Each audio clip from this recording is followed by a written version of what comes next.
You, Marina, name of the Father, and the Son, and the Holy Spirit, one God, Amen.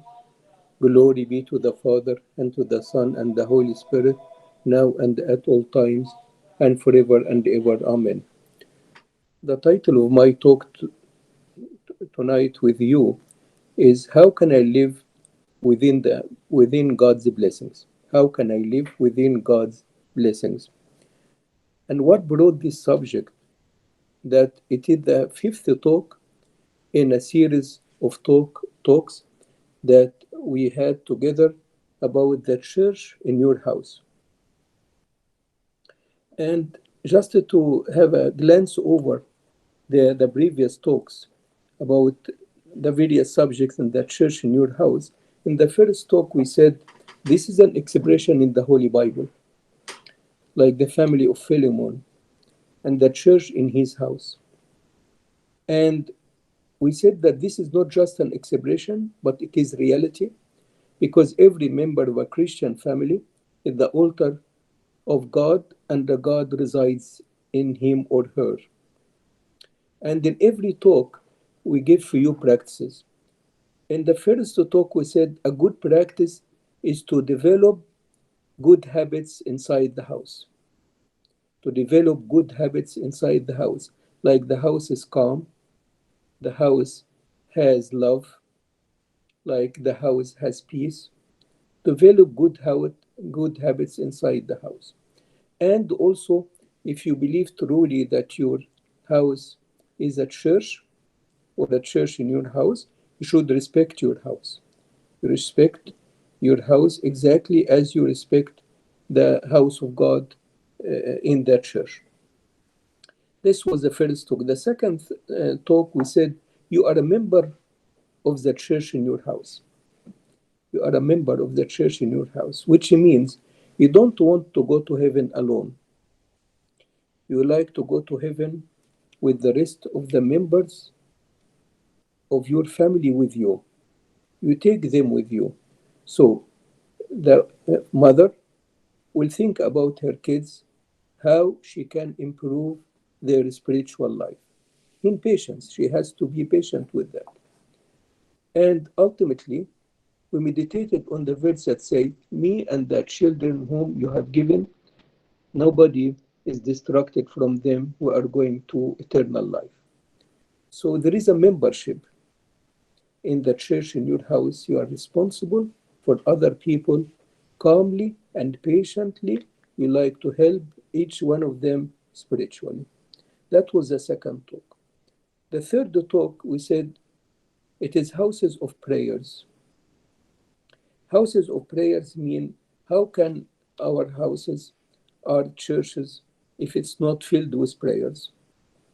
So, having our houses filled with prayers, we realize that Christianity is not just about 3 or 4 hours a week when we go to church, but we should develop the importance of prayers in our house. Enjoy the prayers. Our Saintly Father, His Holiness Pope Cyril VI, had a very important statement about prayers. He was a man of prayers. He said, prayers is a friendly relationship between you and God, God and you love each other. So we emphasize the meaning of prayers in Christianity. It's not a routine, it's not just a system, it is intimacy with God Himself. And we talked a lot about this subject. That means houses of prayers. And then we said about houses of purity. Each item of this we talked a lot about it. Houses of purity, which means if you really um, are serious about your house to be part of the church, you should try hard to keep the house very clean, away from any defilement, away from any sin. You have to have control of your actions to keep your house of prayers. And we gave a good example for this. We said, what is the difference between a living fish and a dead fish? A living fish can be against the stream of water inside the river because the fish is alive. She can swim against the stream of water. But a dead fish will be entrained and taken by the water away of the river and will be follower of the bad things that may happen in the society. So, having prayers, having purity in your heart, the purity will enable you to say no to the things that you hear in the society that does not agree with the Holy Bible. You are like a living fish, able to say no to the stream of water and swim against the stream. And we give so many examples to everything. Now, our talk today is very important. How can I live within the blessing of God? This is a talk that I need and everybody needs in order to have his or her life blessed by God. So we said house of prayers, houses of purity, and houses of blessing. And I'm changing this title to be more practical to this. How can I live within God's blessings? The first thing in the Holy Bible, it shows us if you like to live within God's blessings, you have to offer what you have to God, give it to Him in His hands, and take it back from Him blessed. Say, for example, I would like God to bless my time. So I say, Lord, please bless my time. So I'm giving Him the authority over my time, and I take it back from Him blessed. So I suppose I want to say, Lord, bless my children. I am offering Him authority over my children, and I receive them from Him back blessed. What is the idea? How can we get this? That when you want something blessed, you give it in God's hands and receive it back from Him blessed. This is very clear in the miracle of feeding the multitude from 5 loaves and 2 fish. There were big multitude of people, and the people got hungry. And the disciples said, let the people go, because how can we feed them? So He said, you give them something to eat. They said, we don't have anything. Even 200 denarii will not be enough to feed small amounts of food to them. So He said, what do you have? They said, we have 5 loaves and 2 fish. And they gave it to Him. This is why the principle of having God blessing your things, you offer it in His hands and take it back from Him fully blessed. So they said, here what we have. We have 5 loaves and 2 fish. That's all what we have. And He blessed them, and He made them plenty, and to the extent that they were enough for feeding the multitude, not only enough to feed the multitude, but they had 12 baskets remaining of food, 1 basket for each of the disciples, so that they will never forget this, that in order for me to have God's blessing in my study, I ask God to bless my study. If I want God to bless my time, so many people are complaining, saying time is not enough.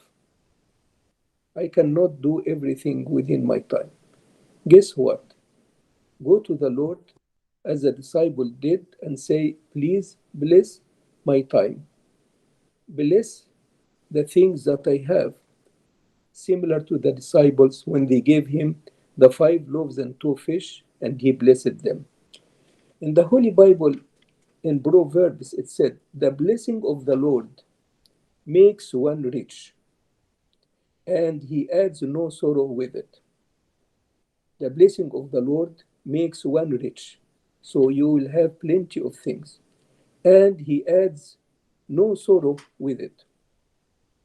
So you will never be in need when God blesses your things. So I tell Him, bless my energy, And I spend part of my energy praying, seeking from Him to bless my energy, and He will bless my energy. And if I'm serving God in the church, I say, Lord, bless my service. And I do even a small amount in humility when I serve God, and He will bless my service. Just exactly as the disciple taught us that the best thing is to offer what we have. Just to do what you can do. Do what you can do, and the Lord will do the rest. And this is the blessing of God, it will be plenty for it. Saint Peter the Apostle talked about the blessing of God, and he said, you were called to this, that you may inherit a blessing. This is a calling from God. You were called to this. God called us to this, that we may inherit a blessings. We may inherit a blessings. We are called to inherit a blessing, and this is by our own choice. We submit ourselves to God. What we have, we say, "Bless my children." The wife will say, "Bless my husband." The husband will say, "Bless my wife. Bless my work. Bless everything I stretch my hands towards." And exactly as the disciples offered what they have, give it to the Lord, and He gave it back to them, and they fed the multitude. The second thing is that the blessing of God I can obtain through obedience. So the first point, I can obtain blessing by making God participate with me, because when He participates with me, He will make things plentiful, and He will make things blessed.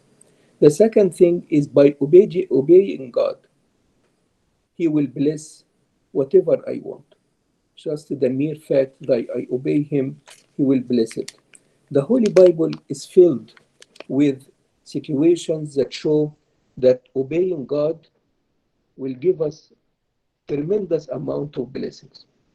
One of the popular miracles with St. Peter the fisherman, when he labored the whole night and he did not catch any fish. He worked as a fisherman. Imagine how he will go to his family and he doesn't have enough fish, because he's supposed to catch the fish, sell the fish, bring the money to the house, and it didn't happen. But Jesus came to him and said, Peter, go to the deep.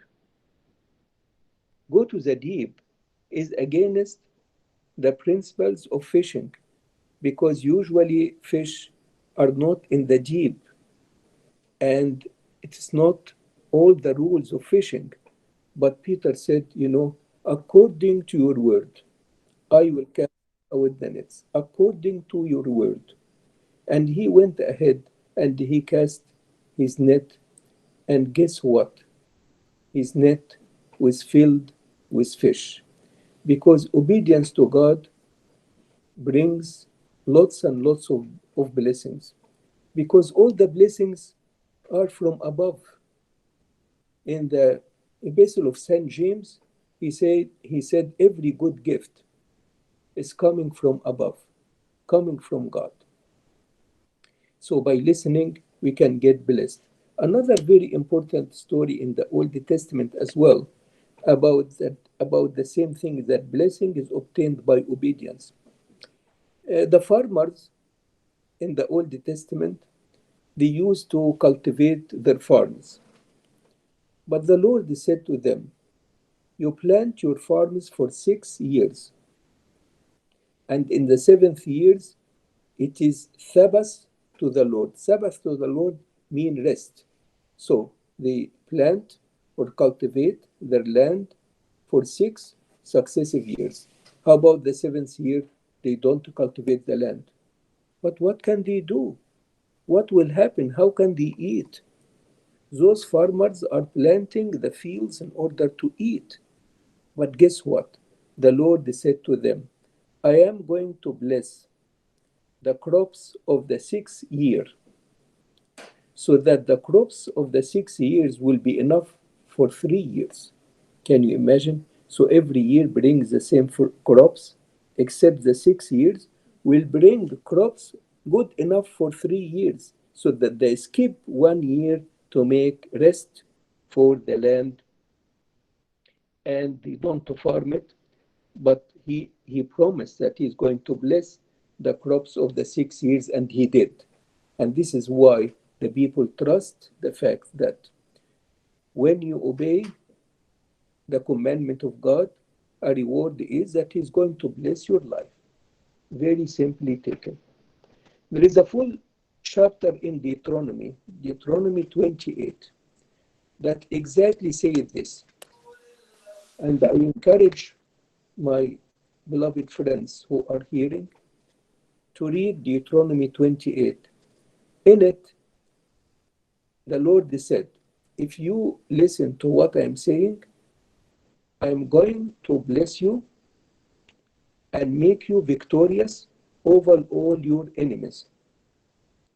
And in that chapter, he listed what is the obedience about and the reward that is obtained because of the obedience.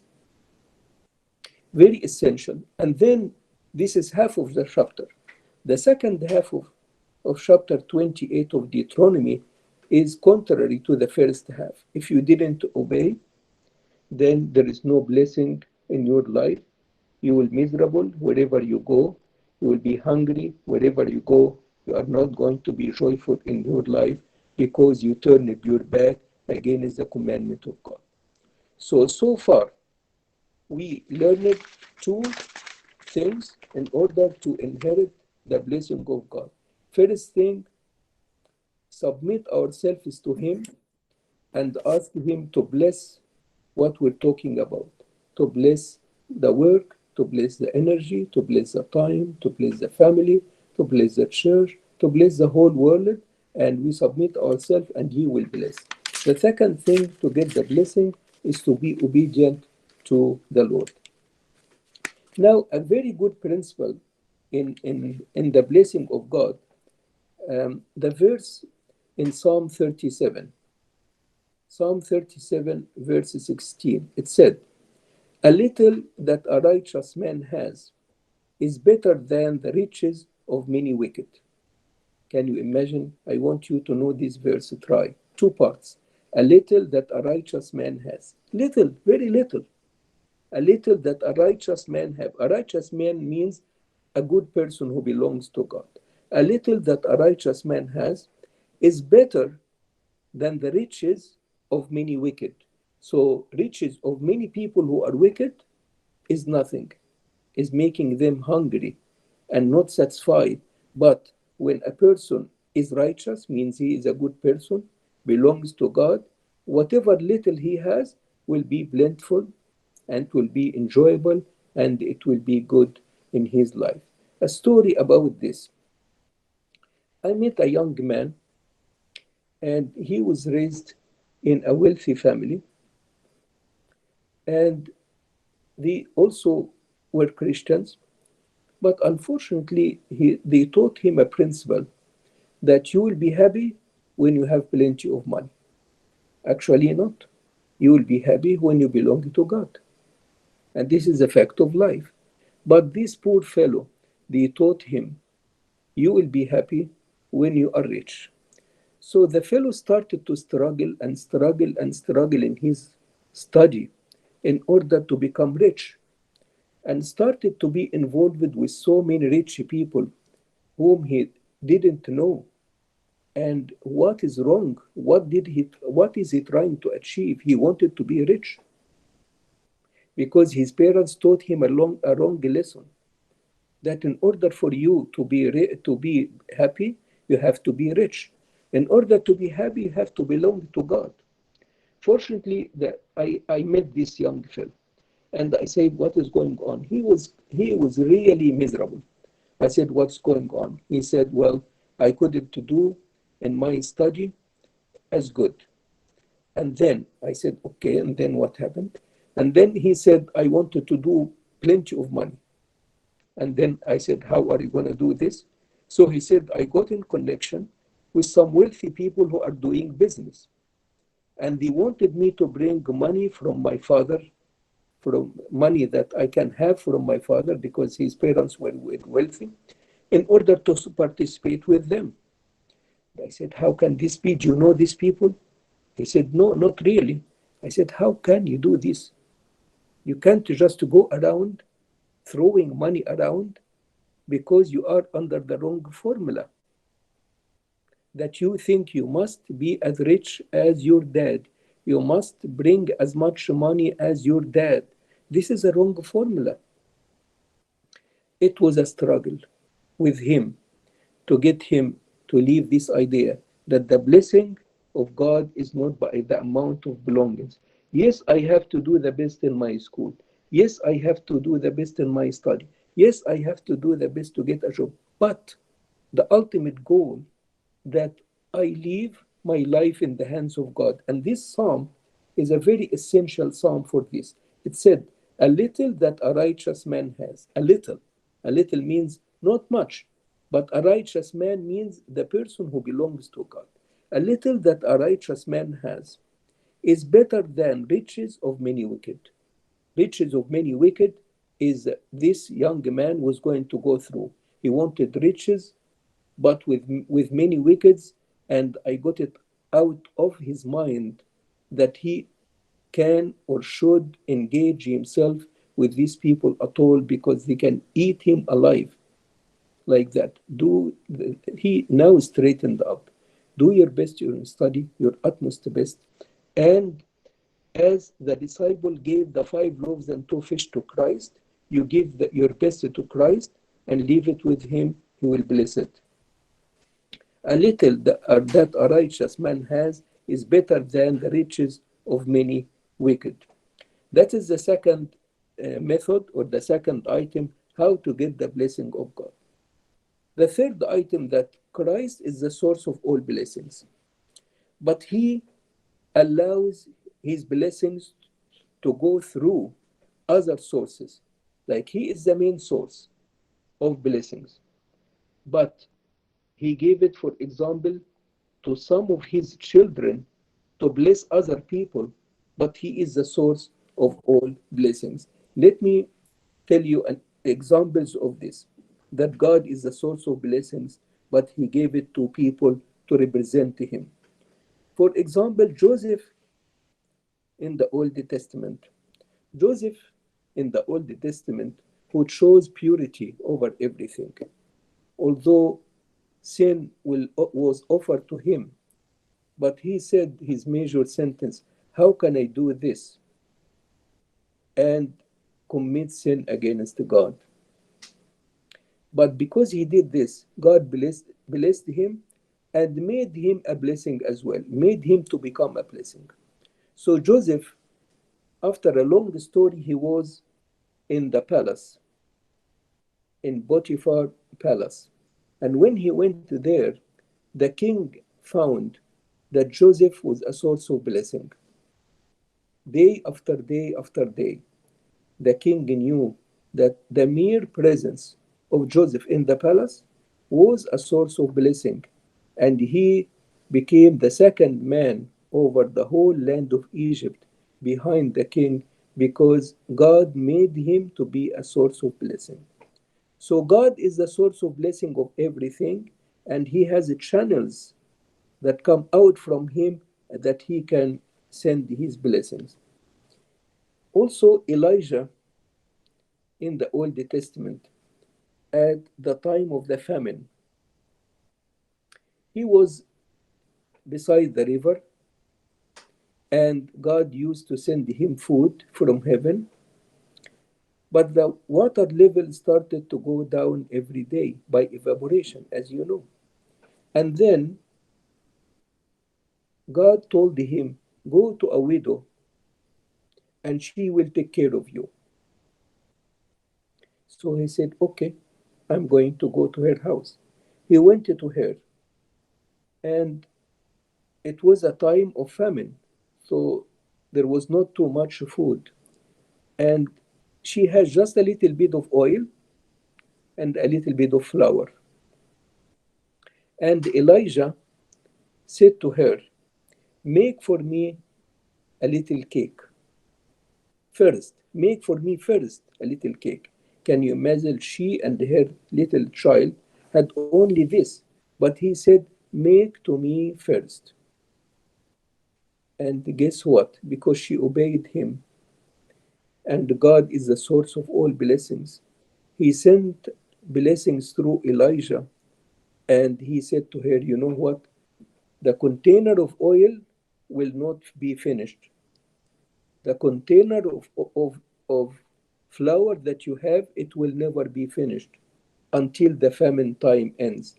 And indeed, God blessed the oil and blessed the, the flour until, until the famine uh, was finished. So, who did the miracle? God did the miracle. God is the one who made the food plentiful. But he wanted to make Elijah honorable, because the Lord said that I will honor those who honor me. He is the one, the source of blessings, but he made it under the umbrella of Elijah because he wanted to honor Prophet Elijah. Similarly, in the Old Testament, a prophet called Elisha. Elisha also went and visited a family, and and it was also time where there was not enough food, and all what they have, little bit of oil. And she was crying. He said to her, why are you crying? She said, I'm crying because I'm in debt for lots of money, and the debtor is going to come and take my two kids instead of the debt. And she was so sad. But again, God is the giver of life. God is the giver of blessing, and he uses channels to let the blessing reach us.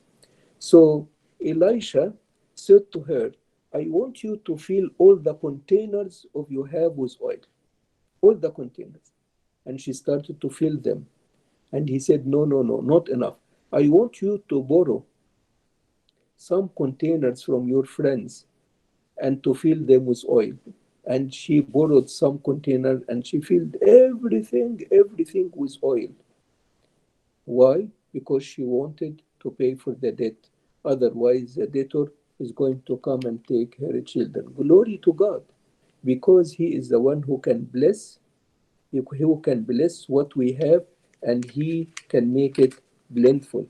This psalm, this psalm that we should all learn, that the Lord Christ said, Psalm 37, a little that a righteous man has, little that a righteous man has, is better than the riches of many wicked people, because they will be hungry all the time.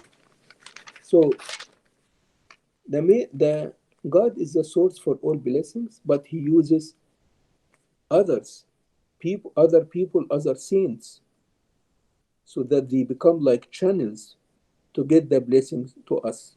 Let's say, for example, we say the blessing of Saint George. Yes, and Saint George performed many miracles. God is the one who performed the miracles through Saint George in order to bless our lives through Saint George. And also the hermits, Saint Paul, the first hermit. God blessed so many things that he touched. And Saint Anthony the Great, all those bring blessings to us. God sends the blessing through them to us. And then also, we get blessings when we have blessed water, like if we invited Abuna to our house and he prayed on the water and put the sign of the cross on the water is blessed. And so many times when the people drink the blessed water, it gives them inner peace and inner satisfaction. Also, the oil. We can have a little container of oil, and that oil is blessed, and we can anoint ourselves with it, and it's a source of blessing sent from God to us. Also, the blessing of the prayers of the parents. There is a major verse that said, "Honor your mom and your dad," which is the first commandment in the second plate. There were two plates that had the Ten Commandments. Commandments. When you honor your mom and your dad and you obey them, you get a special blessing because your mom and dad will pray for you, for God to bless you, and God will listen to them because the verse said, "Honor your mom and your dad so that you have long life." He meant blessed life. Very important. Also, we can get blessings of the poor people because the Lord said, "When you do it to them, you did it to me." In Matthew 25, he said, "When you help the poor people, you're helping me. They are my brothers. Whatever you do to my brothers, you have done to me." And so many stories. One of them, that there was a man who had difficulty to get the proper medication for his disease. He went into so many things and so many doctors, but there was no way for him to be healed. And it came to happen that there was a needy family who lost the father of the family, the main earner of the family, and they were suffering a lot. And it happened that this man who was sick without medication to know about this family, and he said, "You know what? I'm going to help them out. I'm going to help them out because the Lord said, if you did it to these poor people as if you are doing it to me." Guess what? This is a true story. And the previous one that I told you was a true story as well. There was a new medication that came for this type of disease that he was suffering from. Just came. Very expensive medication, very expensive, but he was a rich man. Without that medication, he would have been dead. But as soon as he gave lots of money to those sick people, for sure they prayed for him and he obtained blessing of God. So, how can I do? What can I do to be within God's blessings? How can I get the blessings of God? We said three things. The first thing is that I give him what I have and I take it back from him blessed. I tell him I'm going to need you to bless my energy and he will bless it. I want you to bless my time and he will bless it. Just exactly as the disciple gave what they had, the 5 loaves and 2 fish, and God blessed it and gave it back to them plentiful. The second thing that I have to do is that I should trust God and be obedient. When I am obedient to God, he will bless my life. Just exactly as the farmers of the Old Testament used to plant the field for 6 years and leave the seventh years without any planting, and God blessed the harvest of the 6 years. So this is the second thing. The third thing, that God is the source of blessings and he has so many channels to make the blessing reach us. And I give several examples in the Old Testament and in the New Testament, in addition to the blessing that I can get from the blessed water and the blessing that I can get from helping the poor and the needy, because God eh, promised, if you did it to the poor and the needy and they pray for you, God will give you health God will support you. God will never forget that you gave them food, and He will give you instead, He will give you health, He will give you success. Glory be to God forever and ever. Amen. If you have any question, I have 5 minutes. I can talk to you. Any question, please, about the subject of uh, getting God's blessings in our life. Hi, can you just run through the list really quickly, please? Just like one, two, three Okay, again. Thanks. okay. Thank you for the question. The three steps that I should do to be within the blessing of God. The first, before any steps, I should be convinced about this verse. A little that a righteous man has, when I have a little, but I am leading a good life, it's better than riches of many wicked people, because it's not by the amount of things. If I'm leading big, wicked life, then I will not be blessed. And we said three sources of blessing. The first source is let God be into the picture of my life. Let Him be in everything. So many people complain that you don't have enough time. You don't have enough time because you didn't ask God to bless your time, or you didn't have enough wisdom. Ask God to give you wisdom. You don't are not doing well at work because you didn't focus on asking God to bless your work. When you go to your work, you should ask God to go in front of you to the work. When you start to do any work, you say, Lord, bless the work, bless my mind, open my heart, open my mind so that I can do better job. So this is the first thing. Let Him be in the lead. Let God be in the lead so that He can help you out. And the second thing that we said to get the blessing is to be obedient. Be obedient to God and trust Him. When you trust Him, you are already committed yourself to Him, and He will bless you. And exactly, I give so many examples. For example, the fishermen, Peter and the rest of the fishermen, obeyed God, and they got plenty of fish for their obedience. And people of the Old Testament obeyed God, and they planted the fields only for 6 years. That's a big sacrifice from them. They needed to trust God, not to plant the seventh year. And but they planted it, and God gives them three times the usual crops in the 6 years, so that they will not need anything. And I gave you the real story of that gentleman who was brought from a wealthy family, but under the wrong direction. He thought that blessing and happiness from the amount of wealth, and started to struggle way all over the place. And he was, going to lose badly because of this wrong thing. But a little that a righteous man has, a little that a righteous man has, better than the riches of many wicked people, right? And so this is the second source of blessing, which is obedience. And then we said, God is the only source of blessing. He is the only source.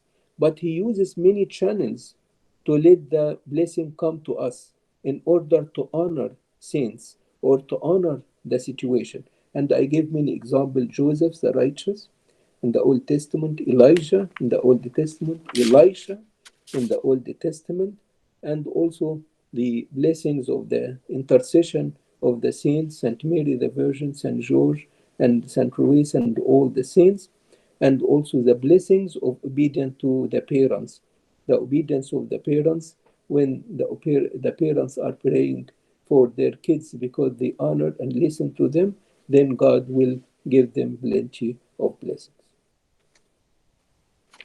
I hope I made a Yep. reasonable Thank summary. you. Yep. You're welcome. Any more questions? It's a very important subject for all of us, because every one of us, we need it. How can I live within God's blessings? How can I live within God's blessings? All of us need the subject. Any more questions, please? Thank you very much. Wishing you all the best. God is with you. I was happy to be able to talk to you. And God bless your homes and bless your life, bless your work, and bless everything that your hands stretch to. Glory be to God forever and ever. Thank you very much, my dear.